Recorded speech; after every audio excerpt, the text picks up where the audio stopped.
Hello everyone, welcome to CS crux. आज का हमारा टॉपिक है normalisation in database management system. सबसे पहले हम नॉर्मलाइजेशन के बेसिक कॉन्सेप्ट को समझेंगे, फिर हम ये समझेंगे कि नॉर्मलाइजेशन का प्रोसेस डेटाबेस मैनेजमेंट सिस्टम में, डेटाबेसेस में क्यों ज़रूरी है, इसकी बेसिकली ज़रूरत क्या है, और उसके साथ साथ हम फर्स्ट नॉर्मल फॉर्म से लेकर फिफ्थ नॉर्मल फॉर्म तक सभी जो नॉर्मल फॉर्म्स हैं उनको विद एग्जाम्पल इस वीडियो में डिस्कस करेंगे। तो वीडियो में आगे बढ़ने से पहले चैनल को सब्सक्राइब ज़रूर कर दीजिए, वीडियो को लाइक और शेयर ज़रूर कर दीजिए। समझते हैं नॉर्मलाइजेशन को। बेसिकली नॉर्मलाइजेशन एक टेक्निक है जिसमें हम हमारे डाटा को मल्टीपल रिलेटेड टेबल्स में ऑर्गेनाइज करते हैं, उनको फर्दर डिकम्पोज करते हैं ताकि हम डाटा में से रिडंडेंसी को रिड्यूस कर सकें, मिनिमाइज़ कर सकें। तो सबसे पहला क्वेश्चन माइंड में आता है कि जो रिडंडेंसी है वो क्या है और हम इसको मिनिमाइज़ क्यों करना चाहते हैं, हम इसको रिड्यूस क्यों करना चाहते हैं हमारे डाटा में से। तो जो रिडंडेंसी है that is nothing but repetition of similar data. जो डुप्लीकेशन है डाटा का उसको हम बोलते हैं डाटा रिडंडेंसी। जब हमारे डाटा में रिडंडेंसी होती है, सिमिलर डाटा बार बार रिपीट होता है, तो उसकी वजह से पहला प्रॉब्लम वो ये है कि हमें एक्स्ट्रा स्पेसेस की ज़रूरत होती है, जो कि एक मेजर प्रॉब्लम है। उसके साथ साथ नंबर ऑफ़ प्रॉब्लम्स हमें डाटाबेसेस के पॉइंट ऑफ व्यू से फेस करना पड़ती हैं, जिनमें सबसे पहले नंबर पर इंजर्शन प्रॉब्लम है, जिसे इंजर्शन एनोमली बोलते हैं डाटाबेसेस में।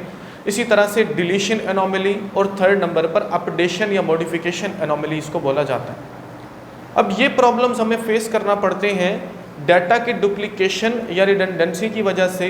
तो हम डुप्लीकेशन और रिडंडेंसी को रिड्यूस करने की कोशिश करते हैं, मिनिमाइज़ करने की कोशिश करते हैं, ताकि इन प्रॉब्लम्स को भी रिड्यूस किया जा सके और हमारा डाटा जो है वो ज़्यादा मीनिंगफुल फॉर्म में रहे, हमारे डाटा की कंसिस्टेंसी रहे और इसी तरह से डाटा की इंटेग्रिटी रहे।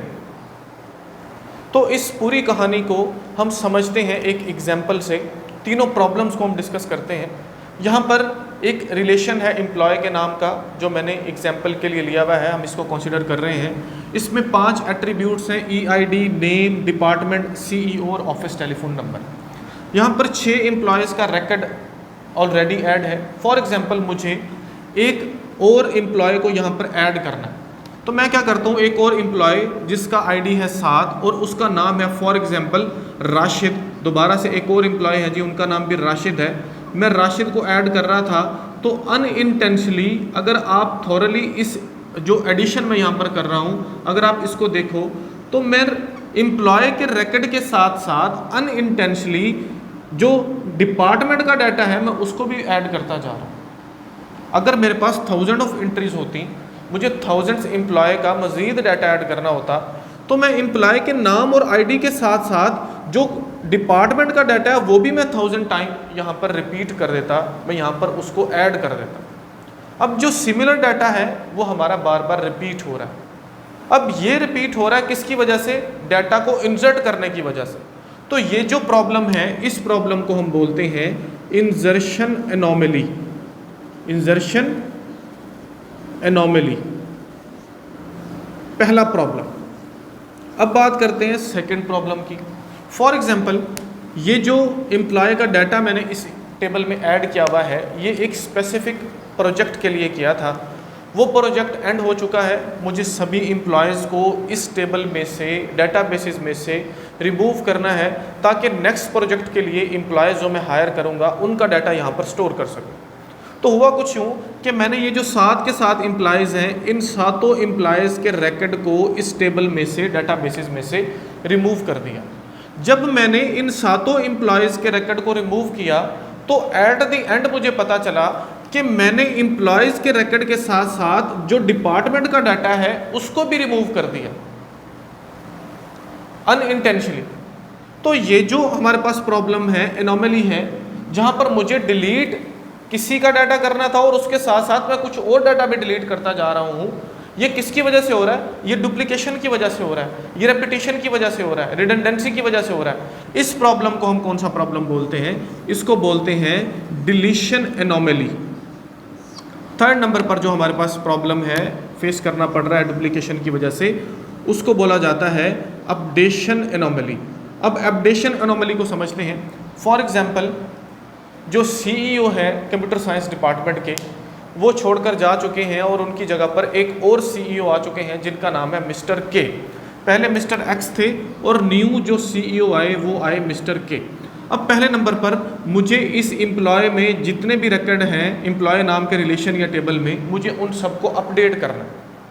अगर थाउजेंड्स ऑफ रिकॉर्ड हैं तो मुझे थाउजेंड्स ऑफ रिकॉर्ड्स को अपडेट करना है, जो कि एक बहुत टाइम कंज्यूमिंग काम है।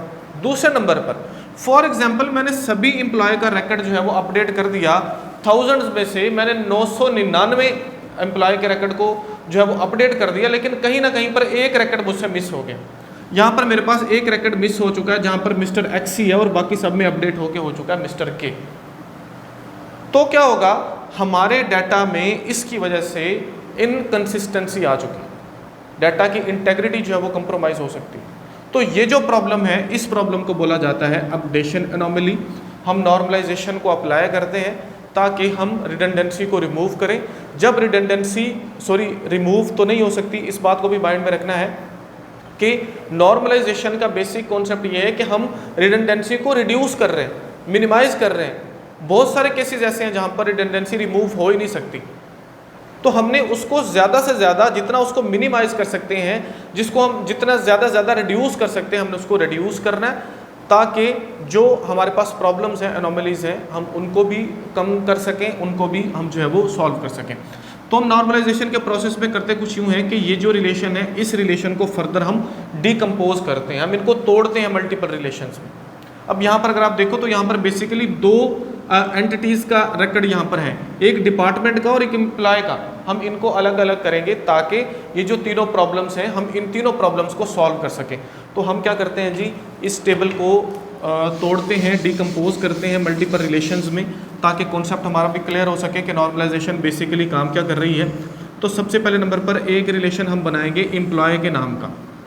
यहाँ पर भी 3 एट्रीब्यूट्स होंगे, तो इसको हम क्या कर लेते हैं जी, कुछ इस तरह से, ये समझने के लिए नॉर्मलाइजेशन के कॉन्सेप्ट को हम बना रहे हैं ताकि आगे जो फर्दर हम नॉर्मल फॉर्म्स को समझेंगे वो हमें अच्छे से समझ आ सकें। सबसे पहले नंबर पर एम्प्लॉय, जिसको मैं EMP लिख रहा हूँ, इसमें पहला एट्रीब्यूट होगा EID, दूसरा एट्रीब्यूट होगा नेम, और इसी तरह से तीसरा एट्रीब्यूट होगा डिपार्टमेंट के नाम से। तो ऐड कर लेते हैं जी, 1 2 3 4 5 एंड 6। पहले 6 को ही ले लेते हैं। पहला एम्प्लॉय था अली, दूसरा एम्प्लॉय था काशिफ, इसी तरह से तीसरा था जावेद, और चौथा था अली, पांचवा था राशिद, और इसी तरह से जो 6 नंबर पर था वो था काशिफ। और इन सब का जो डिपार्टमेंट है वो है कंप्यूटर साइंस, और हमने कंप्यूटर साइंस को भी यहाँ पर ऐड कर लिया।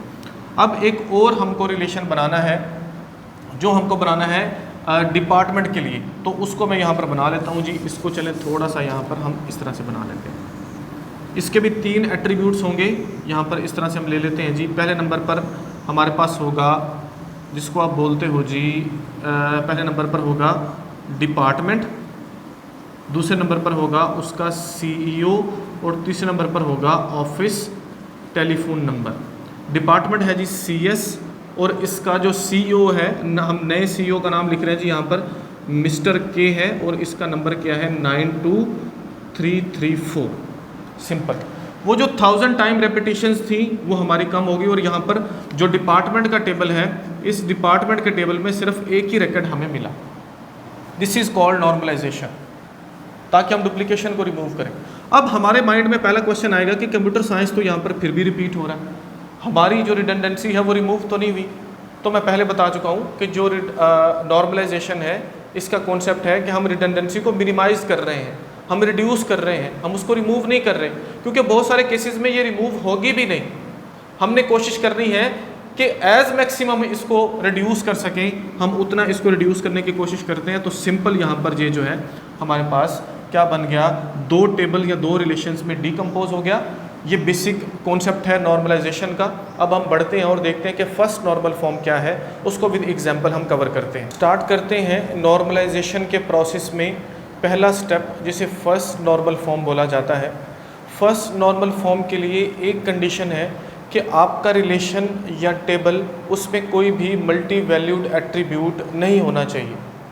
इसको हम एक एग्जांपल के साथ समझते हैं। यहाँ पर एक रिलेशन है एम्प्लॉय के नाम से, यहाँ पर EID नेम और स्किल इसके 3 एट्रीब्यूट्स हैं। अगर हम चेक करें तो जो एम्प्लॉय ID 1 है जिसका नाम है माजिद, उसके जो स्किल्स हैं वो 2 हैं, एक C और दूसरा जावा। ऐसा पॉसिबल है, एक एम्प्लॉय के मल्टीपल स्किल्स हो सकते हैं, एक एम्प्लॉय के मल्टीपल जीमेल एड्रेस हो सकते हैं, मल्टीपल फ़ोन नंबर हो सकते हैं, मल्टीपल क्वालिफ़िकेशंस हो सकती हैं। तो यहाँ पर जो बेसिक प्रॉब्लम है वो उस एम्प्लॉय का डाटा उसका प्रॉब्लम नहीं है, बल्कि डाटा की रिप्रेजेंटेशन असल प्रॉब्लम है कि हमने यहाँ पर जो डाटाबेस का डिज़ाइन बनाया हुआ है वो हमारा ठीक नहीं। हमने मल्टी वैल्यूड एट्रीब्यूट को यहाँ पर एक रिकॉर्ड के अगेंस्ट जो है वो लिख दिया। तो ये जो प्रॉब्लम है इसको हम सॉल्व करेंगे, इसको हम रिमूव करेंगे। मल्टी वैल्यूड एट्रीब्यूट को जब ख़त्म किया जाएगा किसी भी रिलेशन से, तो वो जो रिलेशन है वो जाएगा फर्स्ट नॉर्मल फॉर्म में।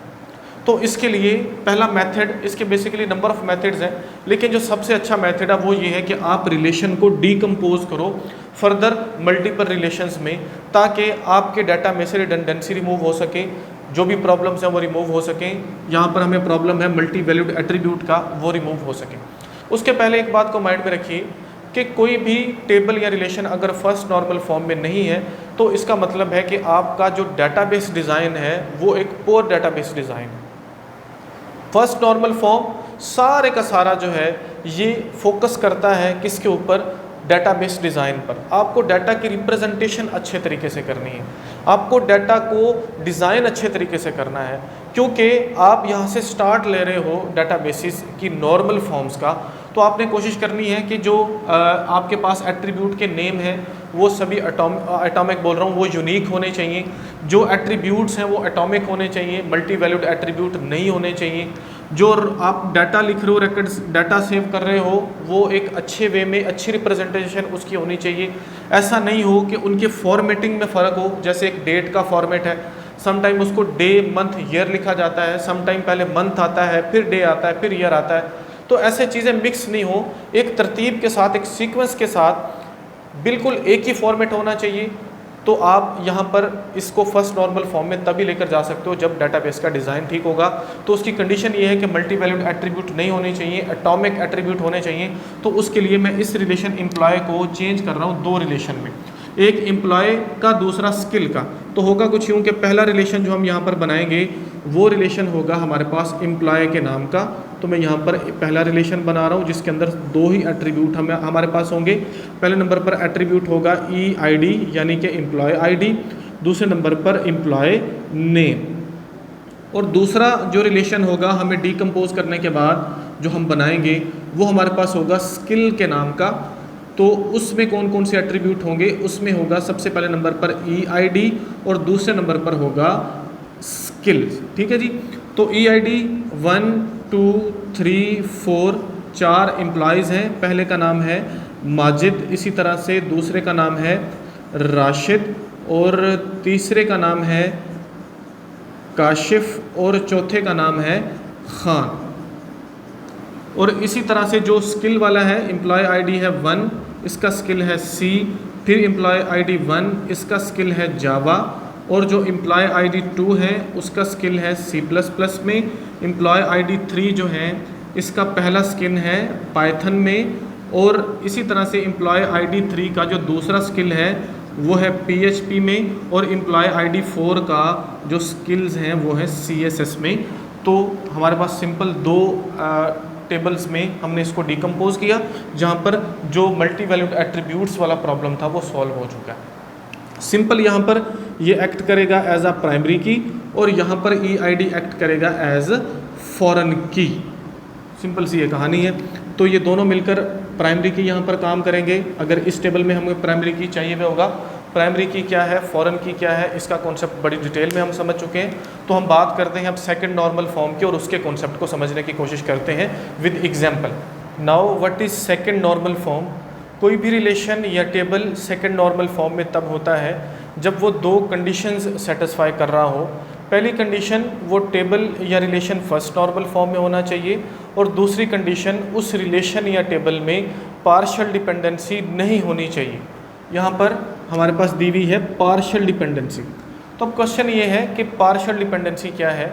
हम सबसे पहले पार्शियल डिपेंडेंसी को समझते हैं, फिर एक एग्जांपल के साथ हम देखेंगे कि कोई जो रिलेशन हमें दिया हुआ है ये सेकंड नॉर्मल फॉर्म में है या नहीं, उसमें हम पार्शियल डिपेंडेंसी को फाइंड आउट करने की कोशिश करेंगे। अगर मिलती है तो हम उसको रिमूव करेंगे और टेबल को सेकंड नॉर्मल फॉर्म में लेकर जाएंगे। तो सबसे पहली बात आप याद रखो कि जितनी भी नॉर्मल फॉर्म है, specially second normal form, third normal form, BCNF, इनको समझने से पहले आपको कीज़ का कॉन्सेप्ट पता होना चाहिए। कैंडिडेट की क्या है, सुपर की क्या है, और फंक्शनल डिपेंडेंसी के कॉन्सेप्ट का पता होना चाहिए। डिपेंडेंसीज, पार्शियल डिपेंडेंसी क्या है, फंक्शनल डिपेंडेंसी क्या है, ट्रांजिटिव डिपेंडेंसी क्या है, ये सभी आपने क्लियर ज़रूर करनी है। प्रीवियस लेक्चर में बड़ी डिटेल के साथ मैं इसको समझा चुका हूँ। कैंडिडेट की हमको फाइंड आउट कैसे करनी है, जिसके लिए क्लूजर मेथड यूज़ होता है, तो आप उनको प्लीज़ एक दफ़ा लाजमी देखिएगा ताकि प्रॉपर आप कंसेप्ट जो है वो समझ सको। तो सेकंड नॉर्मल फॉर्म को हम समझ रहे हैं। यहाँ पर हमें सबसे पहले देखना है कि पार्शियल डिपेंडेंसी क्या है। फॉर एग्जांपल मेरे पास एक रिलेशन है R, जिसके अंदर 3 एट्रीब्यूट्स हैं A, B और C। इसमें जो फंक्शनल डिपेंडेंसी है वो कुछ इस तरह से है कि A, B डिटरमाइन करता है C को। अब यहाँ पर A, B का मतलब है कि ये एक कैंडिडेट की है जो कि डिटर्मिनेंट है, और ये डिटरमाइन कर रहा है डिपेंडेंट C को। सिंपल सी बात है। इसका मतलब है कि ये जो 2 एट्रीब्यूट्स हैं ये दोनों मिलकर बने कैंडिडेट की। एक एट्रीब्यूट नहीं था तो दोनों ने मिलकर जो है वो कैंडिडेट की बनाया।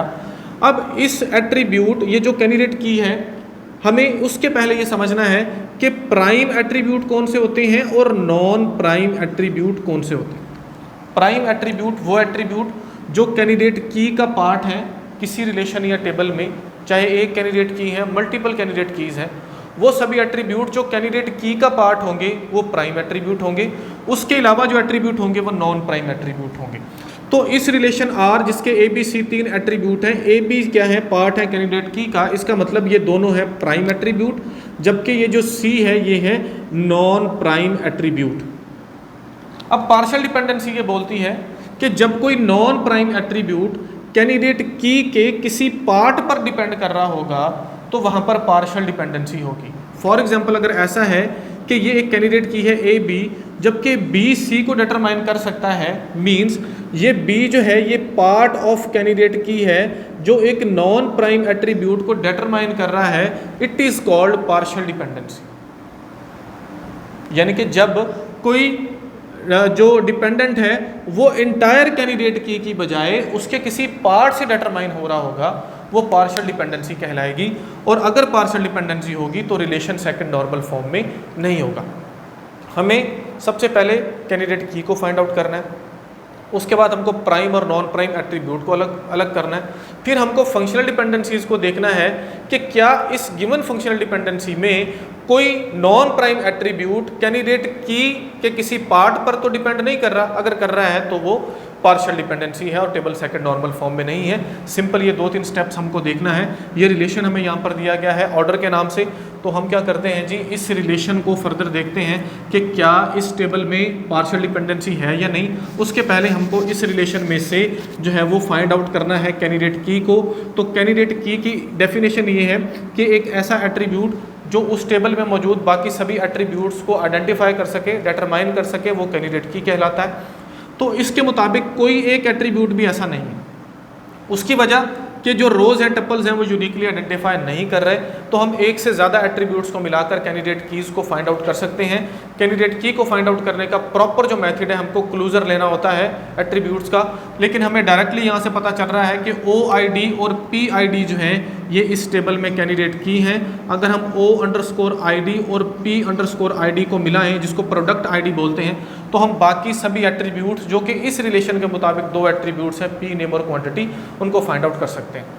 तो अब हमें कैंडिडेट की मिल गई। कैंडिडेट की का मतलब है कि इसमें ये दोनों जो एट्रीब्यूट हैं ये हैं प्राइम एट्रीब्यूट, और इसके अलावा जो P, नेम और क्वांटिटी हैं वो दोनों हैं जी नॉन प्राइम एट्रीब्यूट।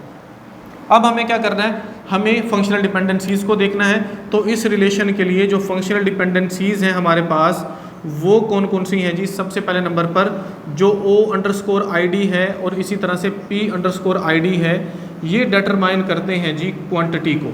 पहली फंक्शनल डिपेंडेंसी।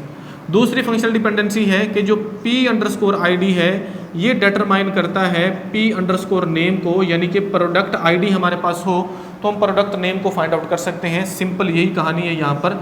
तो दो हमारे पास यहाँ पर इस टेबल में फंक्शनल डिपेंडेंसीज हैं, प्राइम एट्रीब्यूट OID और PID, non prime attribute P name और क्वांटिटी। चेक करते हैं जी फंक्शनल डिपेंडेंसीज को। क्वांटिटी एक नॉन प्राइम एट्रीब्यूट है जो डिटरमाइन हो रहा है OID और PID से। OID और PID क्या है? ये एक इंटायर कैंडिडेट की है। इसका मतलब कि इस फंक्शनल डिपेंडेंसी के मुताबिक पार्शियल डिपेंडेंसी नहीं है। चेक करते हैं सेकंड केस को। PID और डिटरमाइन कर रहा है P नेम को। P नेम क्या है? एक नॉन प्राइम एट्रीब्यूट जो डिटरमाइन हो रहा है पार्ट ऑफ कैंडिडेट की से, क्योंकि PID और OID मिलकर कैंडिडेट की बना रहे थे। इसके एक हिस्से से P नेम जो कि एक नॉन प्राइम एट्रीब्यूट है ये डिटरमाइन हो रहा है। इट मीन्स इस रिलेशन या टेबल में पार्शियल डिपेंडेंसी हमको मिल गई। हमको इस पार्शियल डिपेंडेंसी को रिमूव करना है फर्दर। तो उसके लिए हमको करना कुछ यूँ है कि इस रिलेशन या टेबल को हमको फर्दर डिवाइड करना है, मल्टीपल रिलेशंस में डिकम्पोज करना है। तो यहाँ पर हमारे पास दो रिलेशन बनेंगे। पहले नंबर पर एक रिलेशन बनेगा ऑर्डर के नाम से, दूसरे नंबर पर रिलेशन बनेगा प्रोडक्ट के नाम से। तो दोनों रिलेशन हम बना लेते हैं और उसमें से पार्शियल डिपेंडेंसी को रिमूव करते हैं जी। तो ऑर्डर के नाम का जो टेबल है ये है जी हमारे पास यहाँ पर ऑर्डर, और इसके 3 एट्रीब्यूट्स हैं। सबसे पहले नंबर पर है O_ID, सेकंड नंबर पर है P_ID एंड थर्ड नंबर पर है हमारे पास क्वांटिटी। और यहाँ पर जो रिलेशन है दूसरे नंबर पर जो कि है प्रोडक्ट के नाम से, इसके 2 ही एट्रीब्यूट हैं जो खुद से एक दूसरे को डिटरमाइन करने की कोशिश कर रहे थे। आप हमेशा उनका अलग से टेबल बनाओ तो आपका सिस्टम जो है वो सारे का सारा सेट हो जाएगा। PID डिटरमाइन कर रहा है P नेम को। ओके जी, तो हमने इनका अलग से रिलेशन बना दिया। OID है O1, उसके अगेंस्ट जो PID है वो है 101, और इसी तरह से जो क्वांटिटी है वो है 3 इसकी 101 जो ऑर्डर है। ऑर्डर में हमारे पास 3 क्वांटिटी है PID के अगेंस्ट, और इसी तरह से जो O1 है, फिर से O1 है जी, बिल्कुल O1 है। यहाँ पर PID है 102 और इसके अगेंस्ट है जी हमारे पास कितनी क्वांटिटी?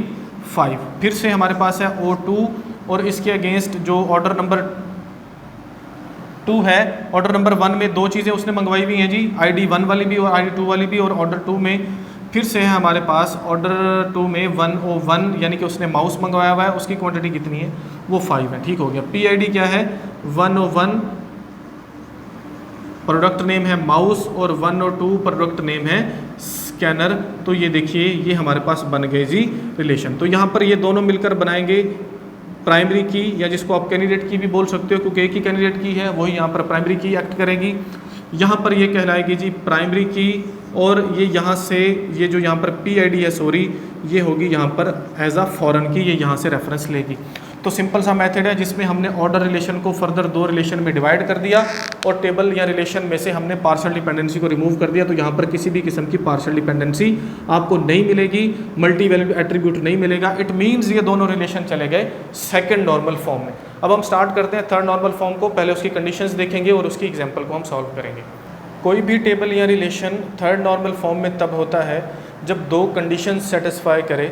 पहली कंडीशन वो टेबल सेकंड नॉर्मल फॉर्म में होना चाहिए, उस टेबल या रिलेशन में ट्रांजिटिव डिपेंडेंसी नहीं होनी चाहिए। हम इस तरह से भी बोल सकते हैं किसी टेबल में पार्शियल डिपेंडेंसी नहीं होनी चाहिए और दूसरे नंबर पर ट्रांजिटिव डिपेंडेंसी नहीं होनी चाहिए। जब ये दोनों नहीं होंगी तो टेबल या रिलेशन थर्ड नॉर्मल फॉर्म में होगा। तो हमें यहाँ पर समझना है व्हाट इज़ ट्रांजिटिव डिपेंडेंसी, फिर हम इसको विद एग्जांपल कवर करते हैं। तो ट्रांजिटिव डिपेंडेंसी को अगर मैं आपको समझाऊं, अगर मेरे पास एक रिलेशन है R जो कि 3 एट्रीब्यूट है जिसमें A, B और C। A डिटरमाइन कर रहा है B को, जहाँ पर A एक प्राइम एट्रीब्यूट है और B है नॉन प्राइम एट्रीब्यूट, और B डिटरमाइन कर रहा है C को, जहाँ पर B एक नॉन प्राइम एट्रीब्यूट है और C भी एक नॉन प्राइम एट्रीब्यूट है। अब यहाँ पर A इनडायरेक्टली C को डिटरमाइन करेगा जो कि इसकी ट्रांजिटिव प्रॉपर्टी है। अब यहाँ पर अगर आप देखो तो एक एट्रीब्यूट B जो कि एक नॉन प्राइम एट्रीब्यूट है, एट्रीब्यूट C जो कि एक नॉन प्राइम एट्रीब्यूट है, जहाँ पर एक नॉन प्राइम एट्रीब्यूट दूसरे नॉन प्राइम एट्रीब्यूट को डिटरमाइन करता है, वहाँ पर उस टेबल या रिलेशन में ट्रांजिटिव डिपेंडेंसी होती है। जहाँ पर ट्रांजिटिव डिपेंडेंसी होती है वो रिलेशन थर्ड नॉर्मल फॉर्म में नहीं होता। तो सिंपल हम ऐसा बोल सकते हैं कि अगर किसी रिलेशन या टेबल में कोई नॉन प्राइम एट्रीब्यूट दूसरे नॉन प्राइम एट्रीब्यूट को डिटरमाइन करेगा तो वहाँ पर ट्रांजिटिव डिपेंडेंसी होगी, और थर्ड नॉर्मल फॉर्म में जाने के लिए हमको टेबल या रिलेशन में से ट्रांजिटिव डिपेंडेंसी को रिमूव करना होगा। तो यहाँ पर ये रिलेशन है हमारे पास जिसके 4 एट्रीब्यूट्स हैं, EID, नेम, प्रोजेक्ट ID और प्रोजेक्ट नेम। इस टेबल को अगर हम देखें बिल्कुल थोड़ा सा अच्छी तरह से इसको समझने की कोशिश करें तो यहाँ पर हमारे पास एक ही ऐसा एट्रीब्यूट है EID जो कि यूनिकली आइडेंटिफाई कर रहा है, तो हम इसको ही कैंडिडेट की बना सकते हैं। कैंडिडेट की को हमें ढूंढना है ताकि हम प्राइम और नॉन प्राइम एट्रीब्यूट को ढूंढ सकें और फंक्शनल डिपेंडेंसीज हम देख सकें। तो इस रिलेशन या टेबल की अगर मैं बात करूं तो यहाँ पर हमारे पास जो पहले नंबर पर कैंडिडेट की है वो है EID। तो कैंडिडेट की हमें मिल गई EID जिसको एम्प्लॉय ID हम बोलते हैं E_ID, और ये है हमारे पास प्राइम एट्रीब्यूट, और इसके अलावा ये जो तीनों एट्रीब्यूट्स हैं ये हैं नॉन प्राइम एट्रीब्यूट्स। तो हम फंक्शनल डिपेंडेंसीज़ को देख लेते हैं इस रिलेशन में कौन सी फंक्शनल डिपेंडेंसीज़ हैं। तो सबसे पहले नंबर पर अगर हम देखें तो जो E_ID है ये डिटरमाइन करता है नेम को जो कि ई नेम है, और उसके साथ साथ प्रोजेक्ट ID को जिसको मैं प्रोजेक्ट_ID यहाँ पर लिखा हुआ है, ये है पहली फंक्शनल डिपेंडेंसी। और दूसरे नंबर पर जो फंक्शनल डिपेंडेंसी है वो है प्रोजेक्ट ID और किसके दरमियान, प्रोजेक्ट नेम के दरमियान। सिंपल अगर आप देखो अगर मेरे पास प्रोजेक्ट ID हो तो मैं प्रोजेक्ट नेम को फाइंड आउट कर सकता हूँ, सिंपल। तो अब अगर हम देखें तो यहाँ पर जो EID है E_ID ये डिटरमाइन कर रहा है नेम को और उसके साथ साथ प्रोजेक्ट_ID को।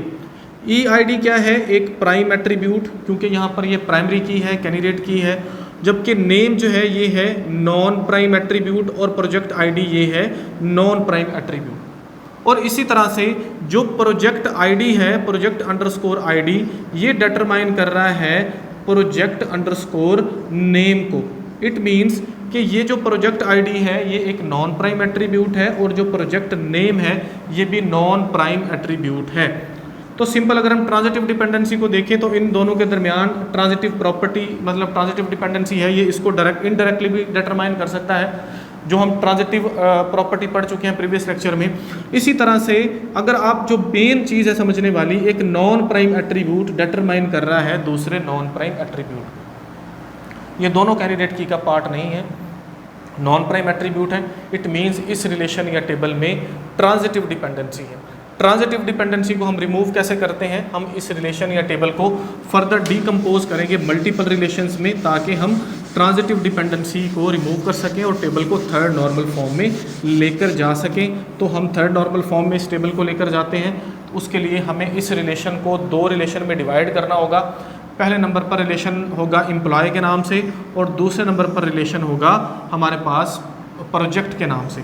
सिंपल, जो अलग से खुद को डिटरमाइन कर रहे थे एक नॉन प्राइम को उनका अलग से रिलेशन बना दिया जाए, और जो हमारे पास कैंडिडेट की या प्राइमरी की थी जो उनके ऊपर डिपेंड कर रहे थे उनका अलग से रिलेशन बना दिया जाए। हमारी जो प्रॉब्लम है वो सॉल्व हो जाएगी। एम्प्लॉय के नाम से टेबल और दूसरे नंबर पर प्रोजेक्ट के नाम से टेबल। एम्प्लॉय के अंदर आएगा E_ID और यहाँ पर आएगा उसके बाद एम्प्लॉय का नेम और तीसरे नंबर पर आएगा प्रोजेक्ट_ID। यहाँ पर आ गया जी प्रोजेक्ट_ID और यहाँ पर आ गया प्रोजेक्ट_नेम। ओके हो गया जी, डाटा ऐड कर लेते हैं। 1 मिस्टर A प्रोजेक्ट किस में काम कर रहे हैं जी, 1 2 3 में काम कर रहे हैं। दूसरे नंबर पर मिस्टर M हैं जो कि काम कर रहे हैं प्रोजेक्ट ID 3 2 1 में।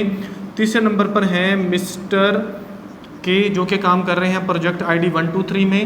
इसी तरह से 4th नंबर पर एम्प्लॉय हैं मिस्टर C जो कि काम कर रहे हैं 1 2 3 ID वाले प्रोजेक्ट में। और 5वें नंबर पर जो एम्प्लॉय हैं वो हैं मिस्टर B जो कि काम कर रहे हैं 3 2 1 प्रोजेक्ट ID में।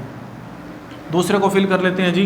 1 2 3 प्रोजेक्ट नेम है X, 3 2 1 प्रोजेक्ट नेम है Y। जितना भी डाटा हमारा रिडंडेंट था वो भी ख़त्म हो चुका है। सिंपल, ये हमारे पास 2 टेबल बन गए। दोनों टेबल में ट्रांजिटिव डिपेंडेंसी भी नहीं है और उसके साथ साथ पार्शियल डिपेंडेंसी भी नहीं है। इट मीन्स दोनों टेबल हैं थर्ड नॉर्मल फॉर्म में। यहाँ पर हमारे पास EID एक्ट कर रहा है प्राइमरी की और यहाँ पर जो प्रोजेक्ट आईडी है ये एक्ट कर रहा है प्राइमरी की, और ये यहाँ पर इस टेबल में एक्ट कर रहा है फॉरेन की, क्योंकि ये यहाँ से रेफरेंस लेगा। Simple is that. Now this table is in third normal form after decomposing in 2 further tables employ and project. अब बात करते हैं BCNF की, और BCNF को विद एग्जाम्पल हम कवर करने की कोशिश करते हैं। कोई भी टेबल या relation BCNF 22 code normal form या इसको 3.5 नॉर्मल फॉर्म भी बोला जाता है, इसमें तब होता है जब 2 कंडीशन सेटिस्फाई करता है। पहली condition table third normal form में होना चाहिए। दूसरी कंडीशन उस टेबल में अगर कोई डिपेंडेंसी है जहां A ड्राइव कर रहा है B को, तो जो लेफ्ट हैंड साइड एट्रीब्यूट है वो हमेशा कैंडिडेट की होना चाहिए या सुपर की होना चाहिए। इसको हम इस तरह से बोल सकते हैं कि अगर मेरे पास इस तरह से एक डिपेंडेंसी है जहां पर A जिसको आप डिटर्मिनेंट बोलते हो और B जिसको आप डिपेंडेंट बोलते हो, तो जो लेफ्ट हैंड साइड या जो डिटर्मिनेंट है ये ज़रूरी है कोई कैंडिडेट की हो या सुपर की हो, ये इसके लिए शर्त है। अगर ऐसा होगा तो टेबल BCNF में है, अगर ऐसा नहीं है तो टेबल BCNF में नहीं है। उसके साथ साथ थर्ड नॉर्मल फॉर्म में तो होना ही चाहिए। अब इस पूरी कहानी को अगर हम सिंपल एक लाइन में बोलें तो अगर मैं देखूं यहाँ पर कैंडिडेट की और सुपर की नहीं है, इसका मतलब है कि ये जो एट्रीब्यूट है ये क्या होगा, कोई नॉन प्राइम एट्रीब्यूट होगा। अब ऐसा भी हम बोल सकते हैं कि कोई non prime attribute some time किसी प्राइम एट्रीब्यूट को भी डिटरमाइन कर रहा होता है। तो BCNF ये बोलता है कि कोई नॉन प्राइम एट्रीब्यूट किसी प्राइम एट्रीब्यूट को डिटरमाइन नहीं कर सकता। ये BCNF कभी भी अलाउ नहीं करता। इसलिए वो ये कहता है कि जो लेफ्ट हैंड साइड एट्रीब्यूट है या जिसको आप डिटर्मिनेंट बोलते हो, ये ज़रूरी है कि कैंडिडेट की होनी चाहिए या सुपर की होनी चाहिए, मतलब वो यूनिकली आइडेंटिफाई कर रही हो उसकी सभी टपल्स, ये एक यूनिक एट्रीब्यूट होना चाहिए। तो BCNF को हम समझते हैं इस स्टूडेंट के टेबल के साथ। तो इसमें 3 एट्रीब्यूट हमने लिए हुए हैं जिसमें स्टूडेंट है, सब्जेक्ट है और प्रोफेसर है। थोड़ा सा डीपली इसको ऑब्जर्व करना है। एक स्टूडेंट मल्टीपल सब्जेक्ट ले रहा है, ठीक है जी, और हर सब्जेक्ट के लिए अलग से एक टीचर या प्रोफेसर है इस रिलेशन के मुताबिक। एक चीज़ जो समझने वाली है वो ये है कि एक सब्जेक्ट को एक से ज़्यादा टीचर भी ले रहे हैं, यानी कि सी के लिए यहाँ पर 2 टीचर है, मिस्टर के भी है और मिस्टर एक्स भी है। एक सब्जेक्ट के लिए एक से ज़्यादा टीचर्स या प्रोफेसर्स भी हैं इस रिलेशन के मुताबिक। तो सबसे पहले नंबर पर हमको कैंडिडेट की को फाइंड आउट करना है। तो कैंडिडेट की सिंपल अगर हम देखें तो यहाँ पर कोई भी एक एट्रीब्यूट ऐसा नहीं जो कि यूनिकली आइडेंटिफाई कर रहा हो, तो हम क्या करते हैं जी, 2 को मिलाते हैं। जब स्टूडेंट और सब्जेक्ट का क्लोजर लेंगे तो हमें प्रोफेसर मिलेगा। सिंपल, ये दोनों मिलकर यहाँ पर कैंडिडेट कीज़ बनाएंगे। तो मैं ऐसा बोल सकता हूँ कि जो कैंडिडेट की है इस रिलेशन के मुताबिक वो हमारे पास है सबसे पहले नंबर पर स्टूडेंट, या आप इसको स्टूडेंट नेम भी बोल सकते हो, और दूसरे नंबर पर है सब्जेक्ट, क्योंकि ये दोनों जो हैं ये मिलकर प्रोफेसर को डिटरमाइन कर सकते हैं, यूनिकली आइडेंटिफाई कर सकते हैं इस टेबल में। क्योंकि एक ही एट्रीब्यूट है तो उसको कर रहे हैं, तो it means this is super की और सॉरी कैंडिडेट की, और ये एक ही कैंडिडेट की है तो यहाँ पर एज अ प्राइमरी की एक्ट करेगी, और ये दोनों हैं प्राइम एट्रीब्यूट, और जो प्रोफेसर है ये है नॉन प्राइम एट्रीब्यूट। अब अगर हम डिपेंडेंसीज़ को चेक करें तो यहाँ पर फंक्शनल डिपेंडेंसीज़ कुछ इस तरह से हैं कि जो स्टूडेंट है और जो सब्जेक्ट है ये डिटरमाइन कर रहे हैं प्रोफेसर को, जबकि अगर मेरे पास प्रोफेसर का नाम पता हो तो हम उसका सब्जेक्ट फाइंड आउट कर सकते हैं। इट मीन्स कि प्रोफेसर जो है ये डिटरमाइन कर रहा है सब्जेक्ट को। ये 2 फंक्शनल डिपेंडेंसीज़ हैं यहाँ पर। तो पहली को चेक करते हैं, ये दोनों मिलकर कैंडिडेट की बना रहे हैं। तो ये है लेफ्ट हैंड साइड और ये है right hand side. It means left hand side इसके मुताबिक कैंडिडेट की है, दूसरी शर्त पूरी हो रही है, कोई मसला नहीं। इसको अगर हम देखें तो ये जो लेफ्ट हैंड साइड है प्रोफेसर, ना तो ये कैंडिडेट की है ना ये सुपर की है, बल्कि ये क्या है, एक नॉन प्राइम एट्रीब्यूट जो एक प्राइम एट्रीब्यूट सब्जेक्ट को डिटरमाइन कर रहा है। Basically condition left hand side candidate की या सुपर की नहीं है। इट मीन्स ये जो टेबल या रिलेशन है ये BCNF में नहीं है। BCNF में लेकर जाने के लिए हम इस रिलेशन को फर्दर डीकम्पोज करेंगे 2 रिलेशन में, R1 में और R2 में। R1 में हमारे पास होगा प्रोफेसर और सब्जेक्ट का एट्रीब्यूट, तो यहाँ पर हमारे पास सिर्फ ये 2 ही एट्रीब्यूट्स होंगे, तो सिंपल ये एक रिलेशन बन जाएगा। और दूसरे नंबर पर जो R2 होगा उसके अंदर हमारे पास होंगे स्टूडेंट के नाम से एट्रीब्यूट और इसी तरह से एक एट्रीब्यूट होगा सब्जेक्ट के नाम से और एक होगा P_ID जो कि प्रोफेसर ID है। इसको हमें ऐड करना पड़ेगा। ये 3 रिलेशन का एक टेबल बनेगा। आप इसको स्टूडेंट के नाम से टेबल बोल सकते हो और इसको प्रोफेसर के नाम से टेबल बोल सकते हो। तो सिंपल ये जो दोनों रिलेशन होंगे, फर्दर इस रिलेशन को डिकम्पोज करने के बाद ये चले जाएंगे BCNF में, बाय स्क्वाड नॉर्मल फॉर्म में, जहाँ पर ये दोनों कंडीशंस पूरी हो रही होंगी। Left hand side attribute candidate की या सुपर की होगा। अब हम बात करते हैं फोर्थ नॉर्मल फॉर्म की, उसको विद एग्जांपल समझने की कोशिश करते हैं। For fourth normal form there are 2 conditions to satisfy for a relation. First condition, table must satisfy BCNF and second condition, there should not any multi value dependency. Table में किसी किस्म की multi value dependency नहीं होनी चाहिए। हमें अब समझना है कि मल्टी वैल्यू डिपेंडेंसी क्या है। मल्टी वैल्यू डिपेंडेंसी को हम कुछ इस तरह से समझ सकते हैं, डिफाइन कर सकते हैं। अगर हमारे पास कुछ इस तरह से एक डिपेंडेंसी है जहाँ पर A डिटरमाइन कर रहा है B को, तो अगर A की सिंगल वैल्यू के लिए B की मल्टीपल वैल्यूज़ होंगी तो हम ये ऐसा बोल सकते हैं कि इस रिलेशन या टेबल में मल्टी वैल्यू डिपेंडेंसी है। अब मल्टी वैल्यू डिपेंडेंसी का कॉन्सेप्ट यहाँ पर ख़त्म नहीं हो जाता। इसके लिए फर्दर 2 और कंडीशंस हैं और टोटल ये बनती हैं 3 कंडीशंस। जब ये साइमल्टेनियसली अकर हो रही होती हैं तब जो है हमारे पास फोर्थ नॉर्मल फॉर्म या मल्टी वैल्यू डिपेंडेंसी जो है वो अकर हो रही भी होती है। फॉर एग्जांपल एक रिलेशन है R जिसके अंदर A B C ये 3 एट्रीब्यूट्स हैं। यहाँ पर A की जो वैल्यू है वो A जो है ये B की मल्टी वैल्यूज़ को डिटरमाइन करता है और इसी तरह से A जो है ये C की मल्टी वैल्यूज़ को डिटरमाइन करता है। ठीक है जी। पहले नंबर पर तो ऐसा होना चाहिए कि एक सिंगल एट्रीब्यूट के लिए दूसरे एट्रीब्यूट की मल्टीपल वैल्यूज़ हों। दूसरे नंबर पर ऐसा होना चाहिए कि कम से कम उस रिलेशन के 3 एट्रीब्यूट्स होने चाहिए। अगर 3 से कम एट्रीब्यूट्स हैं तो उस रिलेशन या टेबल में मल्टी वैल्यूड डिपेंडेंसी नहीं होगी। उसकी वजह यह है कि 2 को तो फर्दर हम डिकम्पोज कर ही नहीं सकते, 2 के दरमियान जो डिपेंडेंसी है वो मल्टी वैल्यूड नहीं है। तीसरे नंबर पर अगर कुछ इस तरह से रिलेशन है जहाँ पर A की जो एक वैल्यू है वो B की मल्टीपल वैल्यूज़ को डिटरमाइन कर रही है और इसी तरह से A की एक वैल्यू C की मल्टीपल वैल्यूज़ को डिटरमाइन कर रही है, तो जो B और C है इन दोनों की आपस में किसी किस्म की डिपेंडेंसी नहीं होनी चाहिए। B C को डिटरमाइन नहीं कर रहा और C B को डिटरमाइन नहीं कर रहा हो। ये 3 कंडीशंस जब साइमल्टेनियसली फुलफिल होती हैं, सेटिस्फाई होती हैं, इट मीन्स टेबल में मल्टी वैल्यू डिपेंडेंसी है। और अगर मल्टी वैल्यू डिपेंडेंसी है तो टेबल जो है वो फोर्थ नॉर्मल फॉर्म में नहीं है, हमको मल्टी वैल्यू डिपेंडेंसी को रिमूव करना है। तो इस पूरी कहानी को समझते हैं इस रिलेशन से जो कि स्टूडेंट के नाम का रिलेशन है। यहाँ पर 3 एट्रीब्यूट्स हैं, SID, सब्जेक्ट एंड इंटरेस्ट। अगर आप इसको थोड़ा सा डीपली ऑब्जर्व करो इस टेबल को, तो यहाँ पर ये जो स्टूडेंट ID 100 है ये 4 टाइम रिपीटेड है। उसकी वजह ये है कि ये जो स्टूडेंट है ये एक से ज़्यादा सब्जेक्ट ले रहा है और इसके इंटरेस्ट भी एक से ज़्यादा है। स्टूडेंट का एक इंटरेस्ट भी हो सकता है जिसको आप उसकी हॉबी बोल सकते हो, एक से ज़्यादा भी हो सकती है, वो हमने यहाँ पर लिखी नहीं है। अब for student ID 100 there are multiple values of subject, math भी है, कंप्यूटर साइंस भी है।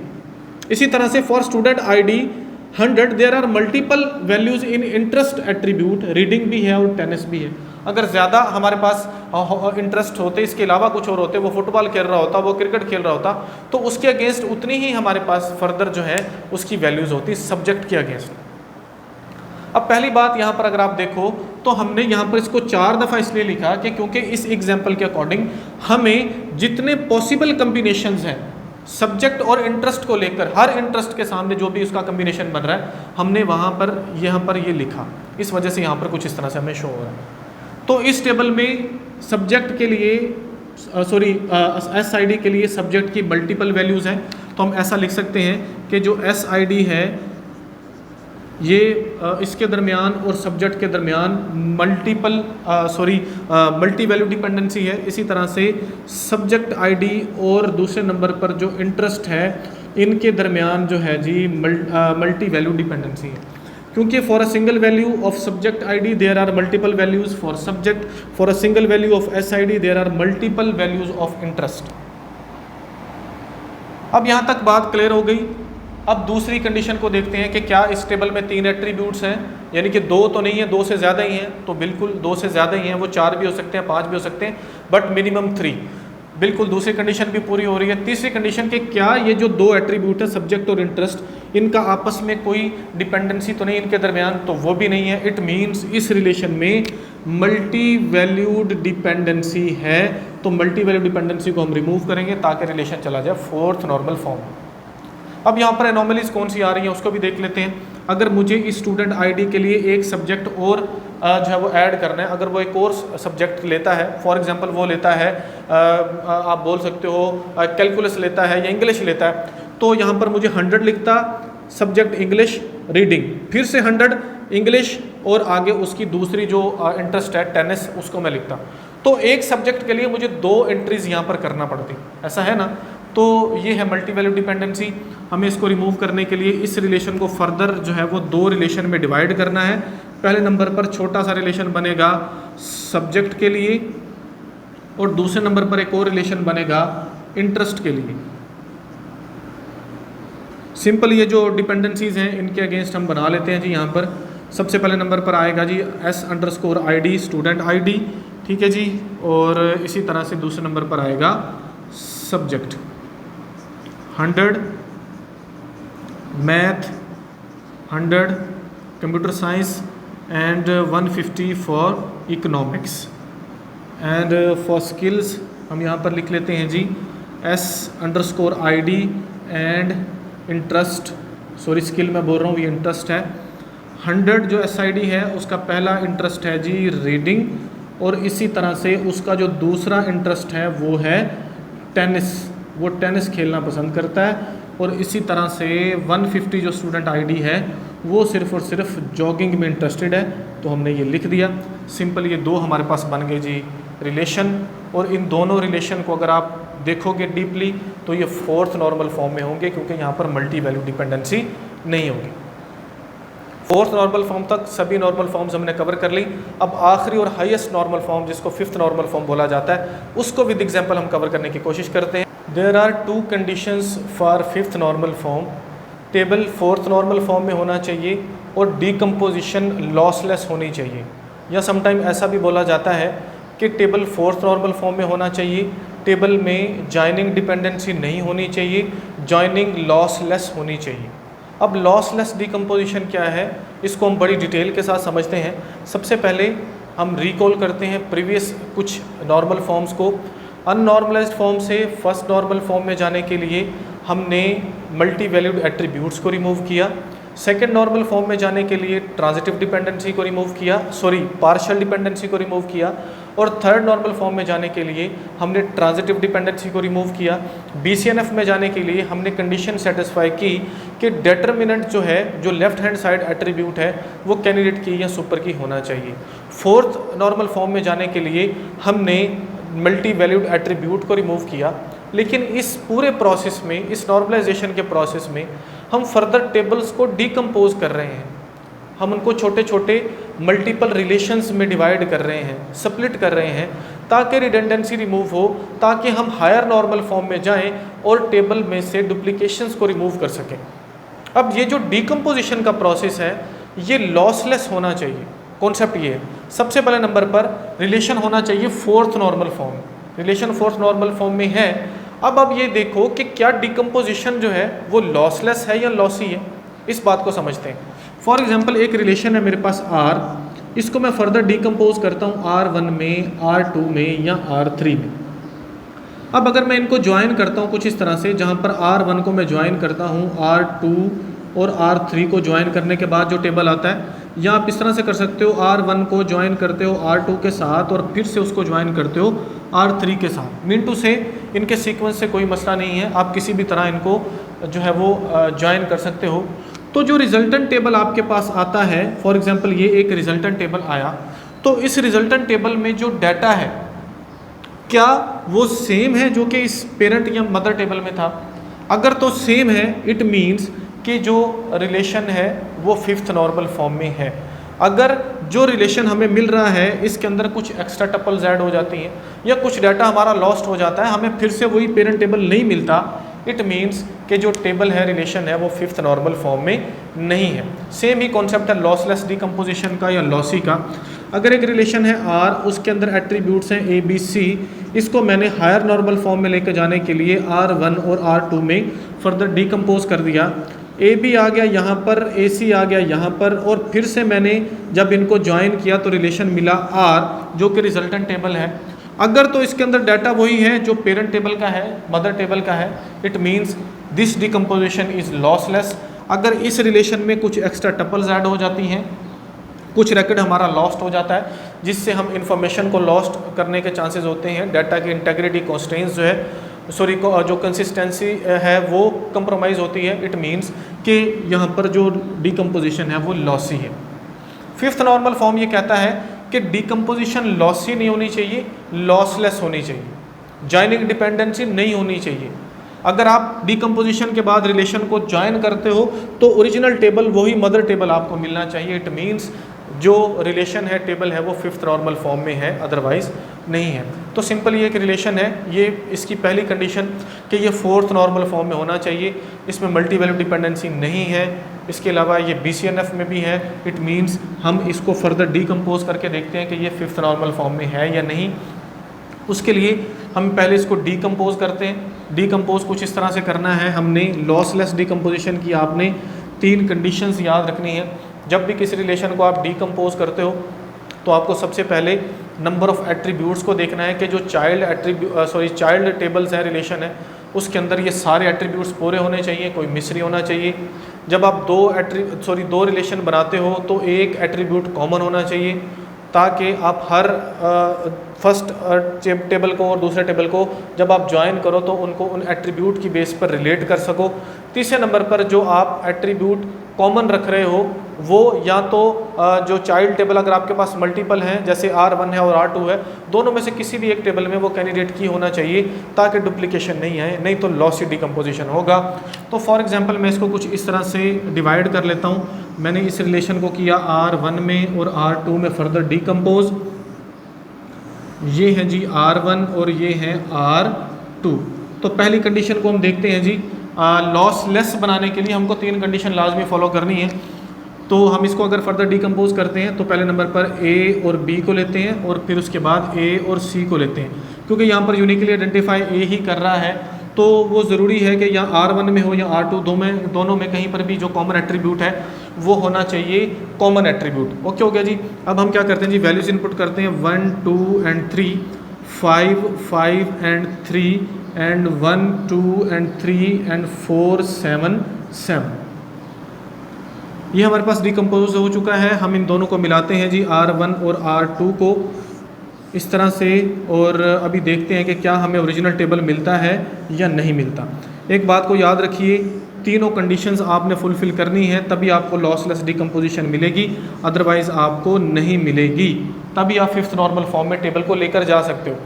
अगर मैं यहाँ पर B को रख लेता कॉमन तब नहीं हो सकता था। तो पहली कंडीशन को देखते हैं, क्या चाइल्ड टेबल में जो एट्रीब्यूट्स हैं वो पेरेंट में पूरे हैं। ठीक है जी, ABC पेरेंट में था, ABC तीनों यहाँ पर आ चुके हैं, कोई भी मिस नहीं है। पहली कंडीशन। एक एट्रीब्यूट को कॉमन रखना है, हमने A को रख दिया, बिल्कुल ठीक किया। क्या ये जो कॉमन एट्रीब्यूट है ये R1 में या R2 में कहीं पर भी कैंडिडेट की है? बिल्कुल है। अगर यहाँ पर ऐसा नहीं होता, एक भी कंडीशन हम फुलफिल नहीं करते, सेटिस्फाई नहीं करते, अगर C मिसिंग होता तो जो रिजल्टेंट टेबल मिलना था वो पेरेंट टेबल नहीं मिलना था, एक एट्रीब्यूट ही मिस हो जाना था। अगर हम B को कॉमन रख देते तो फिर भी प्रॉब्लम आना था, कुछ एक्स्ट्रा टपल्स आनी थी। उसकी वजह ये थी कि अगर B को हम कॉमन रखते तो हर रो फर्स्ट के लिए दूसरी रो के साथ हम कार्टेशियन प्रोडक्ट लेना था, हमने रिलेट नहीं होना था, तो उसकी वजह से हमारे पास जो है मल्टीपल टपल्स आ जानी थी, extra tuples.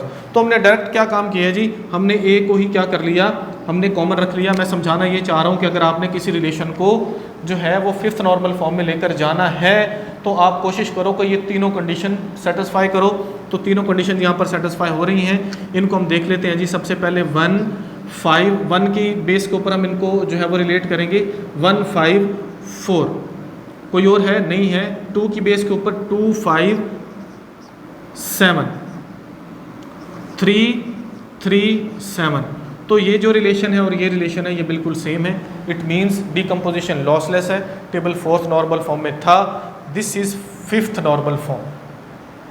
Fourth normal form होनी चाहिए, जॉइनिंग डिपेंडेंसी नहीं होनी चाहिए, और जो है लॉसलेस डिकम्पोजिशन होनी चाहिए। अगर किसी रिलेशन में जॉइनिंग डिपेंडेंसी है, इट मीन्स हम उसको फर्दर नॉन लॉस डिकम्पोज नहीं कर सकते, फर्दर नॉन लॉस डिकम्पोज नहीं कर सकते। अगर डिकम्पोज करेंगे तो हमारे पास जो है वो लॉसी डिकम्पोजिशन होगी। तो इसका मतलब है उसको फर्दर लॉसलेस डिकम्पोज नहीं कर सकते। अगर उसको डिकम्पोज करेंगे तो वो डिकम्पोजिशन लॉसी होगी, तो टेबल हमारा फिफ्थ नॉर्मल फॉर्म में नहीं होगा। This is the basic concept. तो अब अगर आप देखो तो हमारे पास हमने नॉर्मलाइजेशन के कॉन्सेप्ट को समझा, फर्स्ट नॉर्मल फॉर्म से फिफ्थ नॉर्मल फॉर्म के कॉन्सेप्ट को समझा। सिंपल सा ये मेथड है। होपफुली वीडियो आपके लिए बहुत ज़्यादा हेल्पफुल होगी। वीडियो अगर आपके लिए हेल्पफुल है तो वीडियो को लाइक और दूसरों के साथ शेयर ज़रूर कीजिए। कमेंट सेक्शन में ज़रूर बताइए वीडियो आपको कैसी लगी, और चैनल को सब्सक्राइब ज़रूर कीजिए। मिलते हैं नेक्स्ट लेक्चर में। Thank you so much.